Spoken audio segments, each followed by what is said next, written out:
नमस्कार दोस्तों, मैं प्रशांत कौशिक संवाद इंडिया मंच पर आप सभी का हार्दिक स्वागत करता हूं। संवाद इंडिया मंच पर आज की हमारी चर्चा है जातीय जनगणना को लेकर। आप सभी जानते हैं पिछले कुछ दिनों से लगातार जातीय जनगणना का मुद्दा भारतीय राजनीति को प्रभावित कर रहा है और लगातार बीजेपी और विपक्ष के बीच में जातीय जनगणना के मुद्दे पर आरोप प्रत्यारोप का दौर भी चल रहा है। जहां विपक्ष कह रहा है कि जातीय जनगणना बहुत आवश्यक है और विपक्ष के तमाम नेता, इसमें राहुल गांधी भी, नीतीश कुमार, तेजस्वी यादव, लालू प्रसाद यादव लगातार जातीय जनगणना के पक्ष की बात कर रहे हैं। वहीं प्रधानमंत्री मोदी लगातार इस बात पर विपक्ष की आलोचना कर रहे हैं कि वह समाज को बांटना चाहता है, हिंदू समाज को बांटना चाहता है और उन्होंने कल विपक्ष को लेकर आरोप भी लगाया इस बात को लेकर। इसी मुद्दे पर आज की हमारी चर्चा है, क्या जातीय जनगणना का मुद्दा भारतीय राजनीति को प्रभावित करेगा और बीजेपी और कांग्रेस के लिए या अन्य विपक्षी दलों के लिए यह मुद्दा किस स्तर तक बड़ा मुद्दा है उनके लिए और उनकी जो राजनीति भविष्य की उसको कैसे प्रभावित करेगा। आज इस चर्चा में हमारे साथ देश के बहुत ही वरिष्ठ पत्रकार हैं, उनका परिचय मैं आप सभी से करा देता हूँ। हमारे साथ बहुत ही वरिष्ठ पत्रकार, देश के जाने-माने हस्ताक्षर पत्रकारिता के आदरणीय श्रवण गर्ग जी हमारे साथ मौजूद हैं। उनका बहुत-बहुत स्वागत करता हूँ, बहुत-बहुत अभिनंदन करता हूँ। और श्रवण गर्ग जी पिछले करीब 40-45 साल से लगातार पत्रकारिता जगत में अपनी जो उनकी सटीक लेखनी है और सार्थक विश्लेषण है, उसके लिए पहचाने जाते हैं, बहुत विख्यात हैं। और विभिन्न मंचों पर आप लगातार उन्हें देखते रहते हैं, उनका विश्लेषण सुनते रहते हैं। मैं पुनः बहुत-बहुत स्वागत करता हूँ श्रवण श्रवण जी का। श्रवण जी, आप देख रहे हैं लगातार विभिन्न काफ़ी समय से जातीय जनगणना का मुद्दा भारतीय राजनीति में चर्चा का विषय बना हुआ है और बिहार सरकार ने इसकी पहल करते हुए जातीय जनगणना भी शुरू करवाई थी, जिसका आर्थिक सर्वे के भी कहा जाता है, आर्थिक सर्वे उन्होंने कराया था और उस समय जनता दल के साथ बीजेपी सरकार में थी, जब ये मुद्दा बिहार की राजनीति में गरमाया था और उसके बाद परिस्थितियाँ बदली राजनीति की और बीजेपी सरकार से अलग हो जाती है। उसके बाद से हम देख रहे हैं जो बीजेपी बिहार की यूनिट थी, जो इसके पक्ष में नीतीश कुमार के साथ प्रधानमंत्री मिली भी थी जाकर, वह अपना अलग एक स्टैंड लेते हैं और इस समय ऐसा लगता है कि 2 खेमों में जातीय जनगणना के मुद्दे पर भारतीय राजनीति बढ़ गई है। ऐसे में आपको क्या लगता है कि भारतीय राजनीति के लिए ये मुद्दा कितना महत्वपूर्ण है और इसके गुण दोष क्या हैं? देखिए, एक तो बिहार में जो भारतीय जनता पार्टी वो दावा कर रही है कि वो भी जो समर्थन किया था उन्होंने और विरोध में नहीं रहे वो। और जब प्रस्ताव सर्वदलीय समिति में आया था तो उन्होंने बिहार ने भी उसका उसको पारित किया था। बिहार में भी बीजेपी क्रेडिट लेना चाहती है कि वो जातीय मुद्दे पर वो विरोधी नहीं है। एक तो चीज़ ये, दूसरी चीज़ ये कि ये बड़ा क्रांतिकारी कदम है और ये पूरे देश की राजनीति को बदल देगा। और सवाल ये है कि कब बदलेगा और कैसे बदलेगा, ये बड़ा मुद्दा है। क्योंकि ये जो सरकार है केंद्र में बीजेपी की, ये मूलतः सभी तरह के के भी विरुद्ध है और जाति के भी खिलाफ है। और 221 में सन 2021 में जो जनगणना की जानी थी वो भी नहीं की गई और अब मांग की जा रही है कि देश में जाति जनगणना हो। आप देख रहे हैं कि ये जो जाति जनगणना के आंकड़े आए हैं अभी, जो हमारे सामने हैं, बिहार के जो आए हैं, उसमें जो सबसे बड़ी चीज आई है कि जो पिछड़ा वर्ग है और जो अति पिछड़ा वर्ग है वो करीबन 63% के करीब है, 63-64% के करीब है। अब ये जो बड़ा आंकड़ा है, इसने पूरे के पूरे बिहार की राजनीति को हिलाकर रख दिया है। क्योंकि जो अभी तक पूरा का पूरा वर्चस्व है वहाँ की, वो या तो सवर्णों का है, या सवर्णों में आप राजपूतों को भी मान सकते हैं, भूमिहारों को भी मान सकते हैं, और पिछड़े वर्गों में आप यादवों को भी मान सकते हैं। तो ये जो पूरा गणित है ये बदल के रख देगा पूरी राजनीति को बिहार की, और इसका ज़बरदस्त असर होगा बिहार में आने वाले लोकसभा चुनाव के दौरान। इसका अभी तात्कालिक रूप से मध्य प्रदेश की राजनीति पर कोई असर नहीं होगा और राजस्थान की राजनीति पर भी नहीं होगा और छत्तीसगढ़ की राजनीति पर भी कम होगा। मूलतः क्या है कि अगर आप देखें कि मध्य प्रदेश में 230 में से 82 सीटें 82 अभी भी आरक्षित हैं शेड्यूल कास्ट शेड्यूल ट्राइब के बीच में। और बड़ा इलाका जो है मध्य प्रदेश का, यहाँ मध्य प्रदेश में भी जो पॉपुलेशन है शेड्यूल कास्ट की वो करीबन 16% है और शेड्यूल ट्राइब की बहुत बड़ी पॉपुलेशन 22% के करीब है। तो जो यहाँ की राजनीति को तय करती है, मध्य प्रदेश की पूरी राजनीति को, वो शेड्यूल कास्ट शेड्यूल ट्राइब की सीटें तय करती है, करीबन 82 सीटें तय करती है। क्योंकि बीजेपी में हार जीत का जो अंतर होता है सीटों का बहुत कम होता है, मार्जिनल होता है, तो इन सीटों की घटना बढ़ना ही पूरा का पूरा तय करता है। क्योंकि पिछली बार के जो आंकड़े बताते हैं कि वो मध्य प्रदेश में बीजेपी को काफी नुकसान हुआ था आरक्षित सीटों पर। तो पार्टी को सिर्फ 34 सीटें ही मिली थी, मतलब बाकी जो सीटें 82 में से वो हार गई। अब इनमें भी क्या था कि 18 सीटें शेड्यूल कास्ट की और 16 सीटें शेड्यूल ट्राइब की थी। ये 34 सीटें वो जीती थी, जबकि मैंने बताया कि सीटें 82 हैं।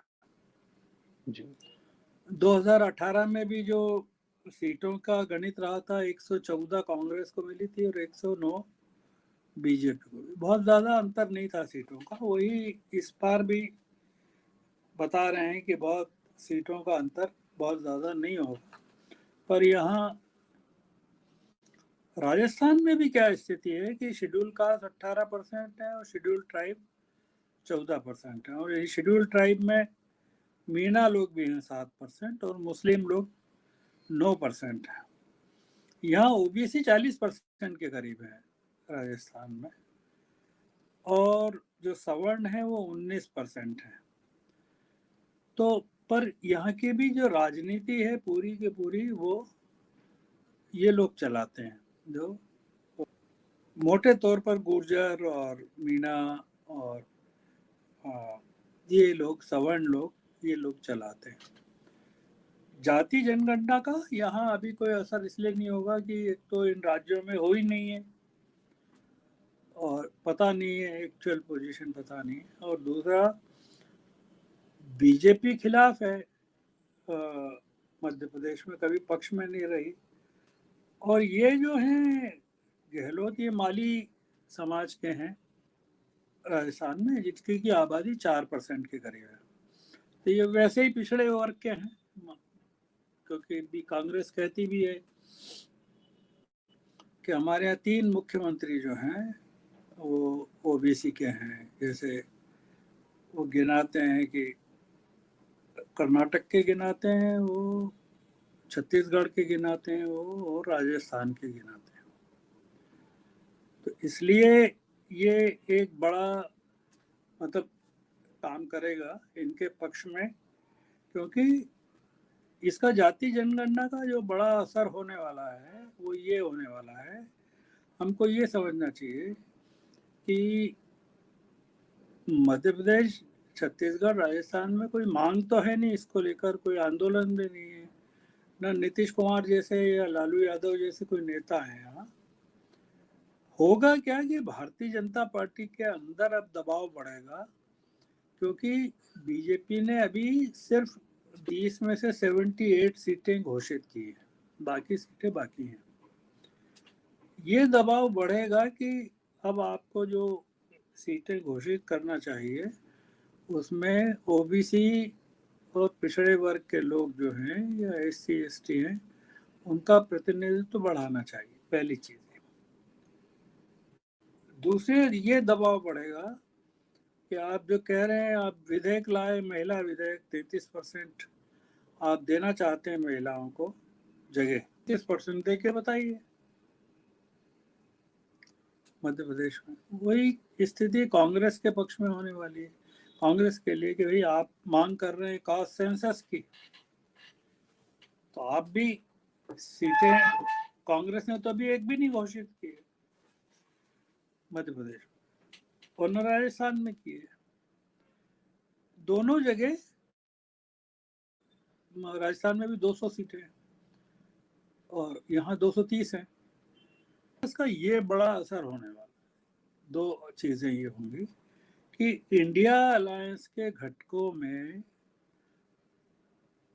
मांग उठेगी कि आप कास्ट सेंसस की मांग करते हैं तो आप जो जनगणना है पुरानी, जबकि भी है 1973 की, 1972 की है, उसके आधार पर आप दीजिए सीटें लोगों को। जो बहुसंख्यकवाद का जो दबाव है, जैसे प्रधानमंत्री ने आज क्या कहा, आज किसी जगह ये कहा कि हिंदुओं को क्या करना चाहिए, फिर आगे बढ़ के अपना हक मांगना चाहिए क्या, लेना चाहिए क्या। और बस्तर में उन्होंने कहा था कि मुसलमानों का क्या होगा, मतलब कांग्रेस क्या उनको अधिकार नहीं देना चाहती है। प्रधानमंत्री ने तो, मनमोहन सिंह ने तो कहा था कि संसाधनों पर सबसे पहला अधिकार तो अल्पसंख्यकों का है, सबसे कमजोर लोग। जाति जनगणना ने एक नई लड़ाई को देश में पैदा कर दिया है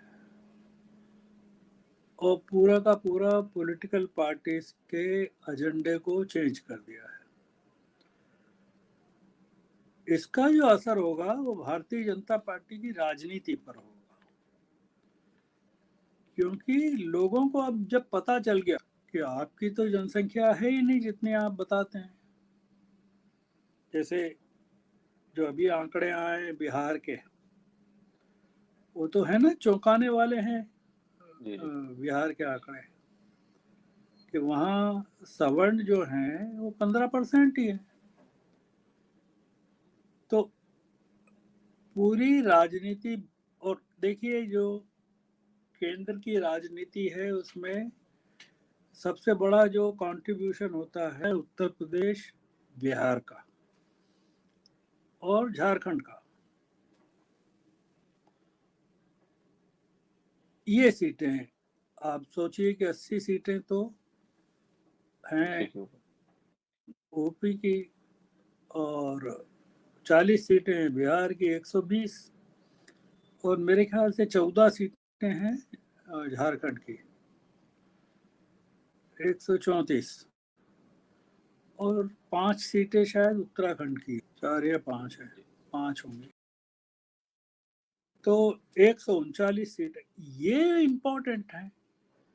तो जाति जनगणना का जो पूरा का पूरा असर है वो भारतीय जनता पार्टी की राजनीति पर इन्हीं राज्यों में पड़ेगा और उसमें बीजेपी को बहुत नुकसान होने वाला है, क्योंकि अब पोलराइजेशन जो है वो हिंदू मुस्लिम का नहीं होगा, ध्रुवीकरण जिसको कहते हैं। अब वो सवर्ण के मुकाबले बाकी सारे के सारे ओबीसी भी होंगे उसमें, शेड्यूल कास्ट, शेड्यूल ट्राइब और मुस्लिम। तो आपने देखा अभी उत्तर प्रदेश में घोसी के चुनाव में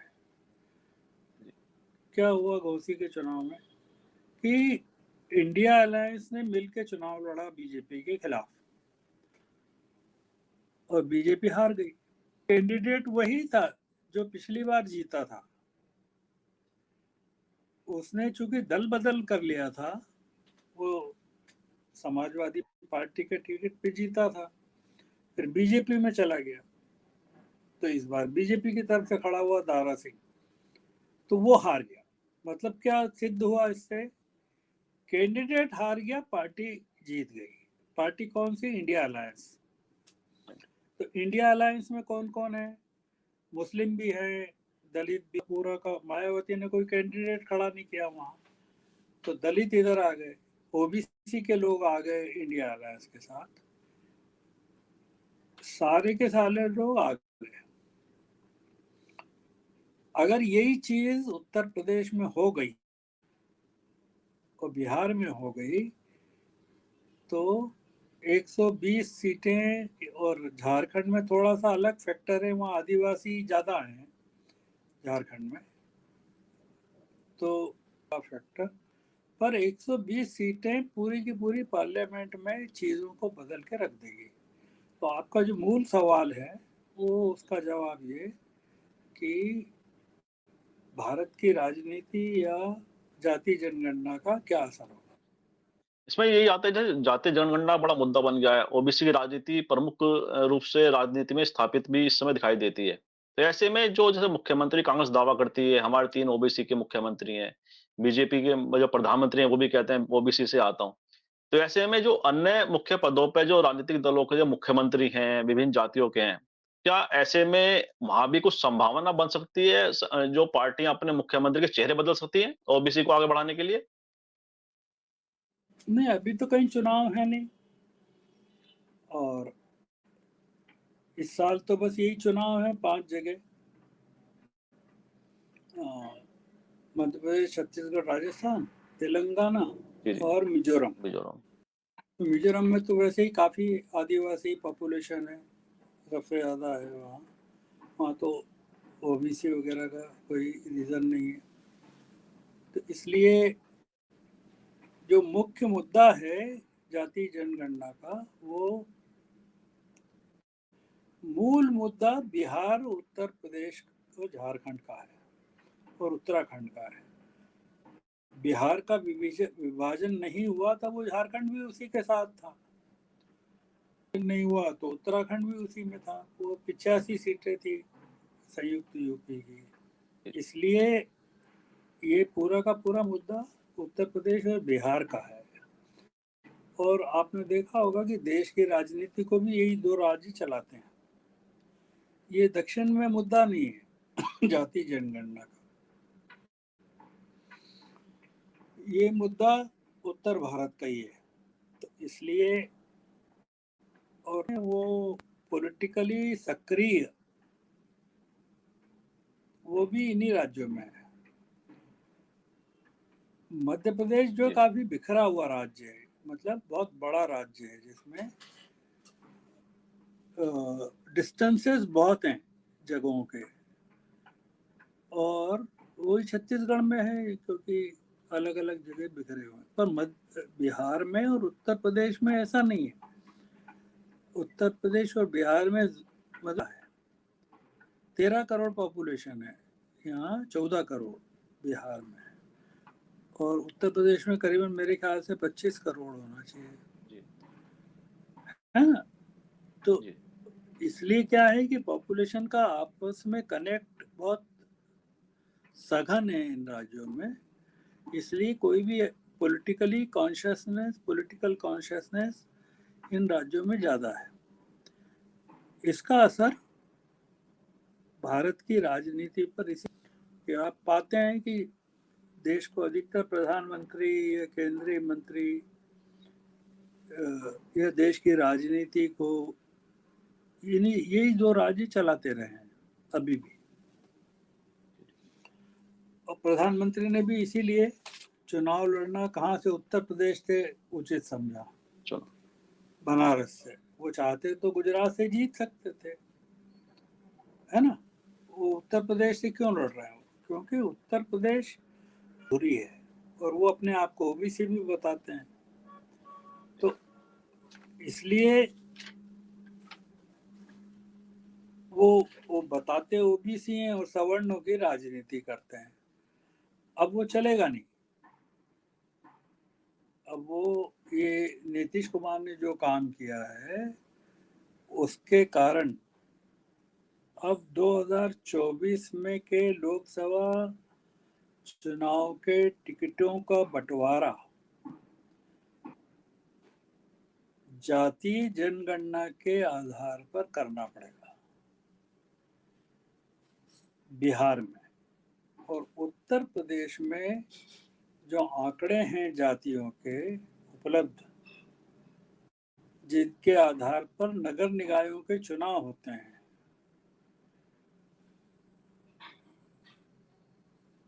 वो उस आधार पर इनको चुनाव करना पड़ेगा।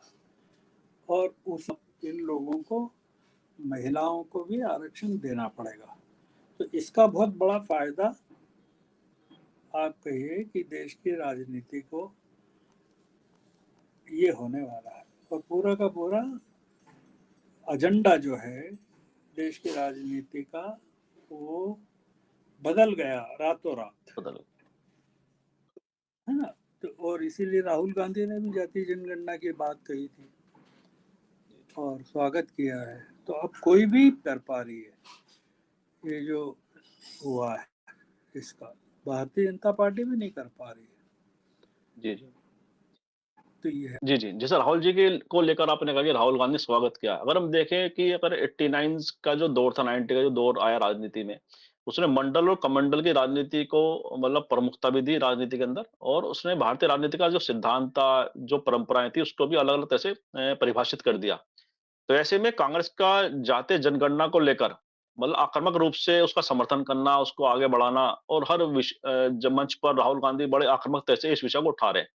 तो ऐसे में कांग्रेस का जो चेंज है मंडल की राजनीति के अगर संदर्भ में देखें और जातीय राजनीति के संदर्भ में देखें, कांग्रेस का जो नीतिगत जो परिवर्तन देखने को मिल रहा है इस मुद्दे को लेकर, वह कांग्रेस की राजनीति को कितना प्रभावित करेगा, या उसका जो आधार वोट था, उसको कितना कैसे वो मैनेज कर पाएँगे, कैसे उसे उसमें आप दिखाई देता है कुछ अंतर, उसमें क्या दिखाई देता है? नहीं, कांग्रेस का पूरा वोट बैंक शिफ्ट हो जाएगा, चेंज होगा। राहुल गांधी से प्रेस कॉन्फ्रेंस में पूछा कि आपने जो पिछला विधेयक था महिला आरक्षण, उसमें तो ओबीसी के लिए आपने मांग नहीं की थी, अब आप ओबीसी के लिए मांग कर रहे हैं महिला आरक्षण में। तो उन्होंने कहा हाँ, ये हमारी गलती है। तो कांग्रेस की पूरी पॉलिटिक्स को जो है राहुल गांधी चेंज कर रहे हैं।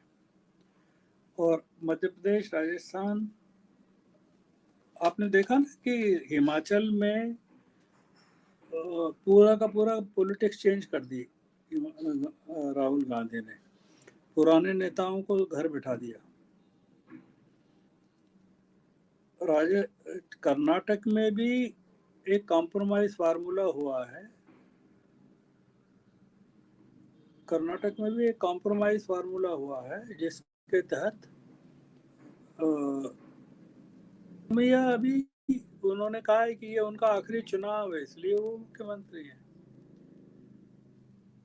मध्य प्रदेश में और राजस्थान में भी आप पाएंगे कि इस चुनाव के बाद ये लोग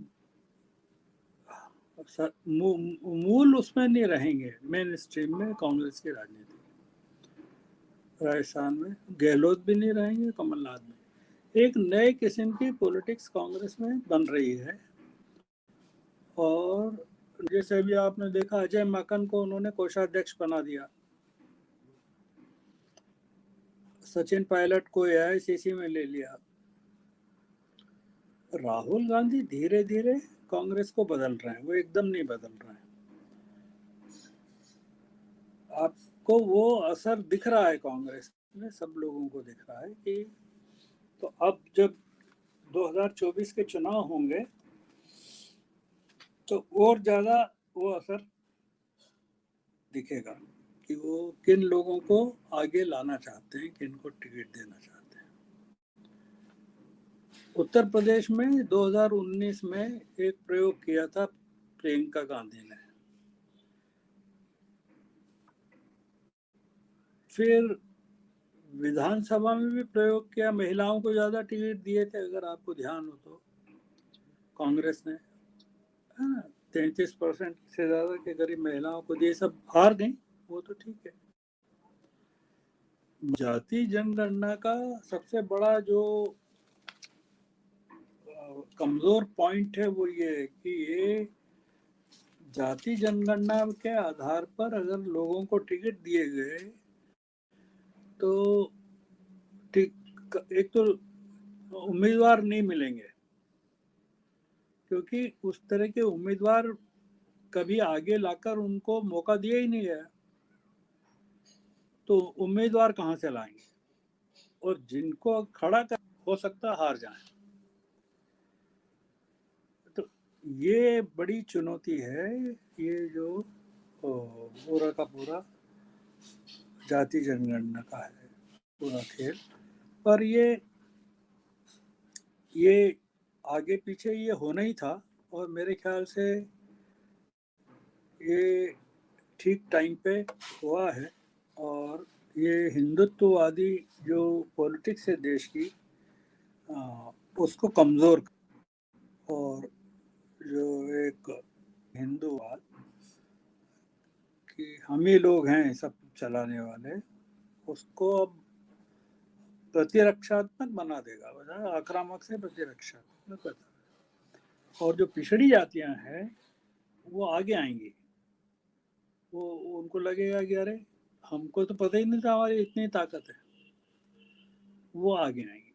तो वो आगे आकर जब अपनी दावेदारी पेश तो बहुत सारी दिक्कतें बीजेपी के सामने आने वाली। कि हाँ, जैसे ओबीसी की आपने कहा कि जो कैंडिडेट नहीं मिल पाएँगे क्योंकि उतना वो लोगों के पास पहुँचे नहीं है, जागरूकता का अभाव है। जैसे महिला आरक्षण की बात प्रियंका गांधी ने महिला को टिकट दिया था, तो उस तरह से जो उम्मीदवार थे वो क उस तरह से नहीं मिल पाए, जो मजबूती से उपस्थिति दर्ज करा सकें। तो ऐसे में जो ओबीसी की जो बढ़ावा देने की बात है, अच्छा आरक्षण के माध्यम से, जातिगत जनगणना के माध्यम से, ऐसे में हम देखें उत्तर प्रदेश की अगर बात करें, अखिलेश यादव बड़ा चेहरा है विपक्ष की राजनीति का भी। लेकिन जिस तरह सरगर्मियाँ होनी चाहिए, जिस तरह से सक्रियता होनी चाहिए अपने लोगों के पास पहुँचने में, अपने समर्थकों के पास पहुँचने में, उसमें जो कमी दिखाई देती है, उससे क्या जो पूरा ओबीसी वर्ग है, मतलब वो अपनी विपक्ष बात पहुँचा सकता है क्या वहाँ पर? नहीं अभी अखिलेश यादव जिस तरह से काम कर रहे हैं, अगर वो उसको अगर वो तेजी नहीं लाए वो, और मध्य प्रदेश में कई जगह खड़े कर रहे हैं चुनाव में वो लोगों को, तो ये कमजोर करने की बात है ना इंडिया अलायंस को। तो अगर उत्तर प्रदेश में अगर वो इसी तरह से चलेंगे, साथ में लेकर नहीं चलेंगे, तो जैसे क्या हुआ तो बागेश्वर में उन्होंने समाजवादी पार्टी का उम्मीदवार खड़ा कर दिया, वहां हार गए। खतौली में जीत गए। मैनपुरी में किसी विपक्षी दल ने डिम्पल के खिलाफ कोई खड़ा ही नहीं किया, वहां जीत गए। तो ये लोग अखिलेश यादव अगर इंडिया अलायंस के साथ मिलकर नहीं चलेंगे और साझा उम्मीदवार नहीं खड़ा करेंगे, चाहे वो ओबीसी का हो या पिछड़े वर्ग का हो या दलित हो, तो नुकसान होगा पूरे इंडिया अलायंस।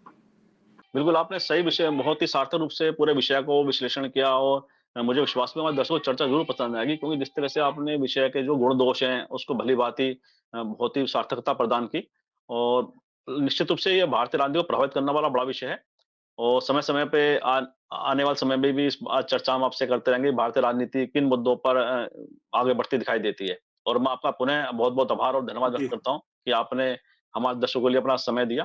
पुनः आपका धन्यवाद। बहुत-बहुत आभार। धन्यवाद। धन्यवाद। और मैं आप सभी से भी आग्रह करता हूँ इस वीडियो को लाइक करें, शेयर करें, कमेंट करें। साथ ही संवाद निडर चैनल को सब्सक्राइब के साथ बेल आइकन ज़रूर दबाएँ जिससे संवाद निडर के अपडेट आपको समय से मिलते रहें। आप सभी का बहुत-बहुत धन्यवाद, बहुत-बहुत अभिनंदन।